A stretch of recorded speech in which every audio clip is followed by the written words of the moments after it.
Hello, वर्षा रेसिपीजमध्ये तुमचं मनापासून स्वागत करते फ्रेंड्स. तर तुम्ही कधी गव्हाच्या पिठामध्ये गूळ घालून ही रेसिपी बनवली आहे का? नसेल बनवली तर एकदा नक्की बनवून बघा.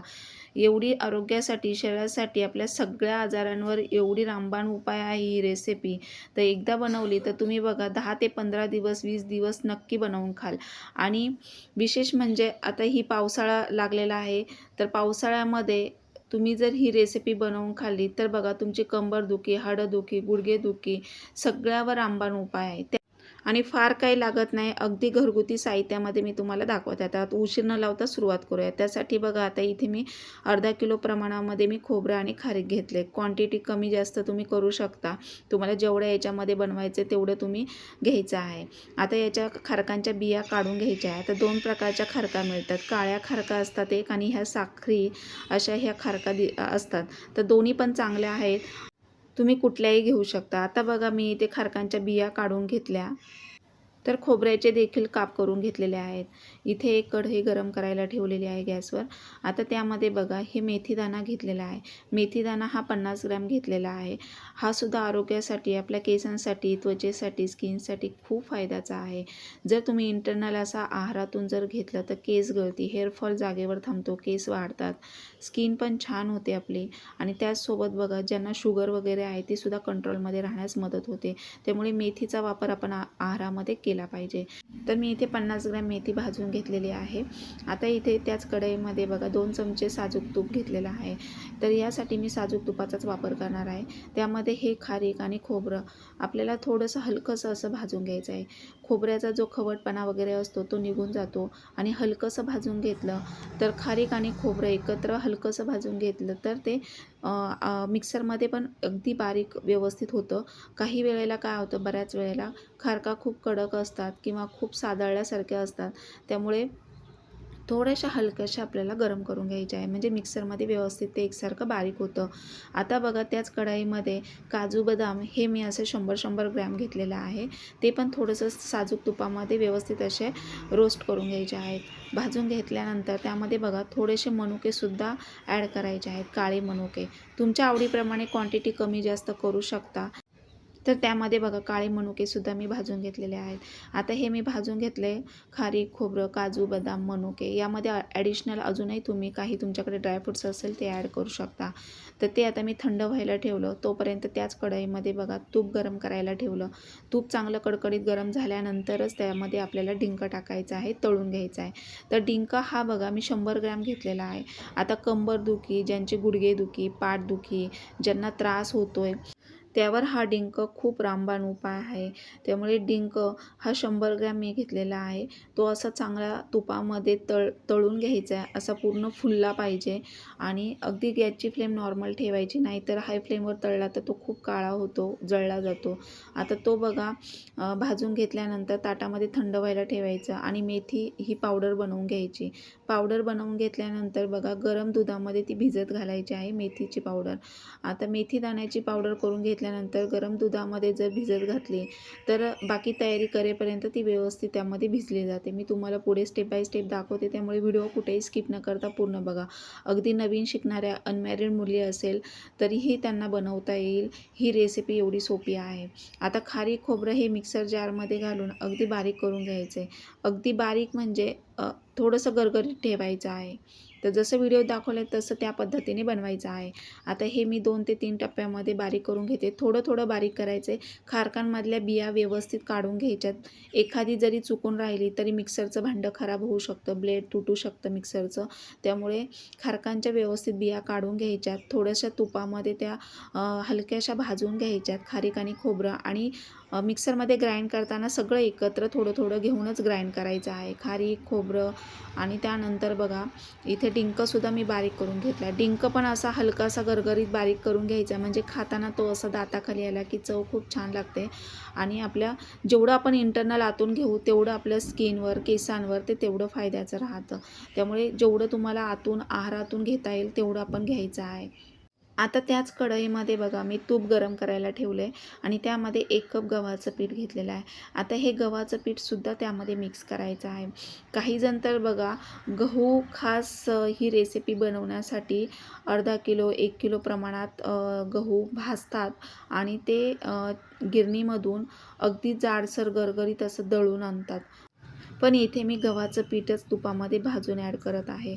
तर गव्हाचं पीठ त्याच्यामध्ये ॲड केल्याने चव खूप छान लागते ही आणि दमदार राहते. खाल्ल्यानंतर आपल्याला भूक लागत नाही. बऱ्याच वेळ आपलं पोट भरलेलं राहतं. ज्यांना वजन कमी करायचं आहे, जे डाएट करतायत, त्यांनी जर ही रेसिपी बनवली तर बघा तुमचं बराच वेळ पोट भरलेलं राहील. सारख्या ज्यांना खाण्याच्या क्रेविंग्स असतात त्या कंट्रोलमध्ये राहायला ही मदत होते. त्यामुळे ही रेसिपी आवर्जून तुम्ही आता पावसाळ्यामध्ये बनवा. शक्यतो थंडीच्या दिवसांमध्ये खाल्ल्याने खूप शरीराला त्याचा फायदा होतो, की पावसाळ्यामध्ये, हिवाळ्यामध्ये आणि हे सगळं एकत्र मिक्स करायचं आहे आपल्याला. गव्हाचं पीठ तुपामध्ये व्यवस्थित भाजून घ्यायचं आहे. जसं आपण बेसन पिठाचे लाडू करतो बघा, बेसन पीठ पूर्णपणे त्याचा कलर चेंज होईपर्यंत आपण बेसन पीठ तुपात भाजून घेतो. अगदी तसंच गव्हाचं पीठसुद्धा तुपामध्ये तसंच भाजून घ्यायचं आहे.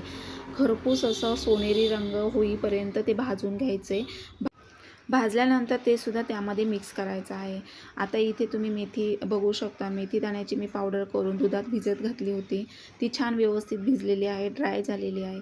आता कढईमध्ये बघा 2 ते 3 चमचे तूप गरम करायला ठेवायचं आहे आणि तुपामध्येच ही मेथी जी आपण बारीक केलेली दुधामध्ये भिजलेली आहे, तीच त्यामध्ये परतून घ्यायची आहे. पूर्णपणे तिचा पण कलर चेंज होईपर्यंत भाजून घ्यायचे. भाजल्याने काय होतं बघा, त्यातला कडूपणा पूर्णपणे नाहीसा होतो. रेसिपीला कडूपणा राहत नाही आणि अगदी लहान मुलंसुद्धा आवडीने खातात. तर लहान मुलांची सुद्धा तब्येत सुधारते बघा, इम्युनिटी पॉवर स्ट्रॉंग होते, हेल्दी राहतात लहान मुलं. बऱ्याच वेळेला आपण काही मुलांना बघा तब्येत सुधारवण्यासाठी काही ना काही करतो. तर ही रेसिपी खूप उत्तम आहे त्यावर. तर मुलांना 1 कप दूध आणि जर ही रेसिपी तुम्ही बनवून ठेवली तर बघा रोज एक खाल्ल्याने एवढं मुलं हेल्दी होतील, इम्युनिटी पॉवर त्यांची स्ट्रॉंग होईल आणि हेल्दी राहतील कायम. तर तुम्हाला प्रश्न पडला होता की गव्हाच्या पिठामध्ये गूळ घालून कुठली रेसिपी, तर आपण बघा खारी खोबऱ्याचे लाडू बनवतो बऱ्याच वेळेला थंडीमध्ये, पावसाळ्यामध्ये. पण तुम्ही जर त्यामध्ये गव्हाचं पीठ ॲड केलं तर एवढं ते लाडू चवीला छान लागतात आणि तुम्ही रोज एक खाल्लात तर आपली भूक भागते, शरीराला ऊर्जा मिळते, ताकद मिळते, आजार बरे होतात, केस गळती, हेअरफॉल जागेवर थांबतो आणि स्किनसाठी तर खूप उत्तम आहे. त्याचसोबत बघा याच्यात ॲडिशनलसुद्धा तुम्ही जवस, अजूनही तुम्हाला पिस्ता किंवा काही ड्रायफ्रूट्स ॲड करायचे ते करू शकता. तर गूळ इथे मी 1 वाटी घेतलेला आहे. लाल गूळ वापरायचा आहे आणि 1 चमचा तुपामध्ये गूळ वितळून घ्यायचा आहे. गुळाचा पाक बनवून घ्यायचा. अगदी पक्का पाक बनवायचा नाही आहे. गूळ चांगला व्यवस्थित सगळा वितळल्यानंतर त्यामध्ये तो मिक्स करायचा आहे. तर बघा असा लाल गूळ वापरायचा आहे. लाल गूळ का वापरायचा तर तो आयुर्वेदिक असतो आणि लाल गूळ वापरल्याने बघा चवीला पण छान राहतो आणि डाएटसाठी सुद्धा उत्तम आहे. आता 2 ते 3 प्रकारचे गूळ मिळतात. आता आपण बघतो की पूर्वीसारखं काही राहिलेलं नाही आहे.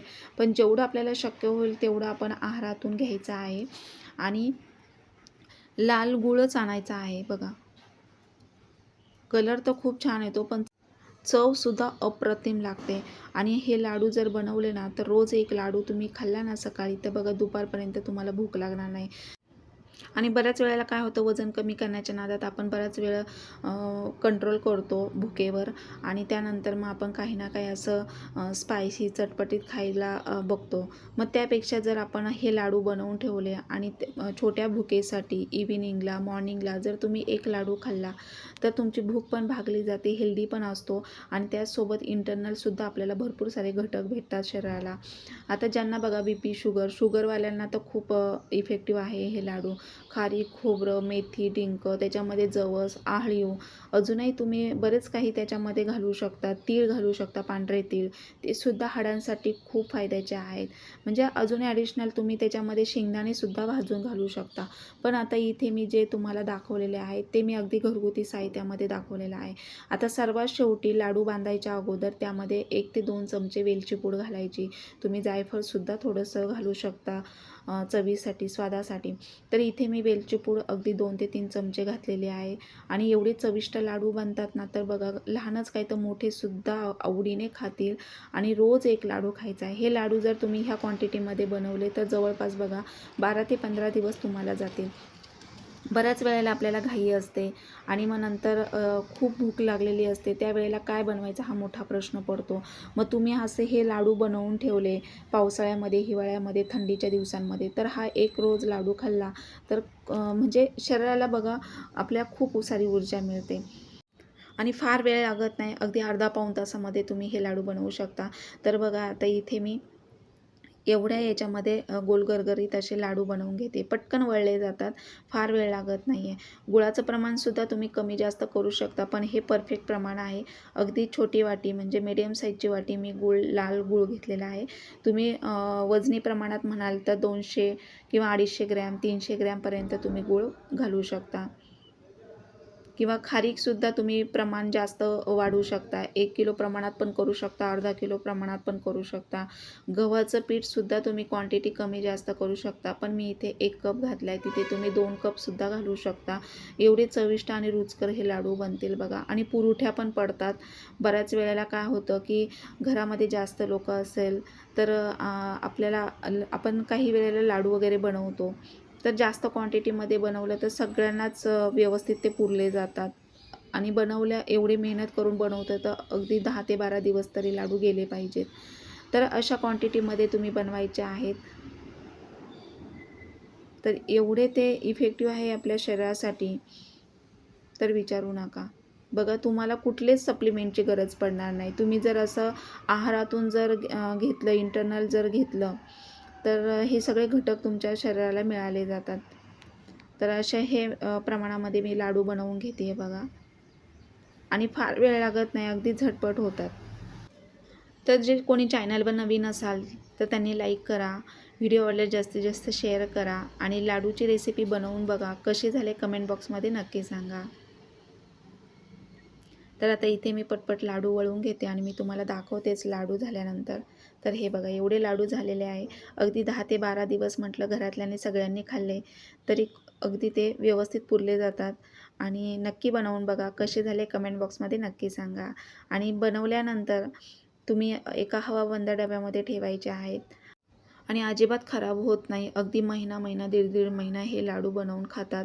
आपण बघा ज्यांची नवीनच डिलिव्हरी झालेली आहे, लहान बाळ आहे, तर त्या स्त्रियांनीसुद्धा हा रोज एक लाडू खाल्ला तरी खूप अतिउत्तम आहे.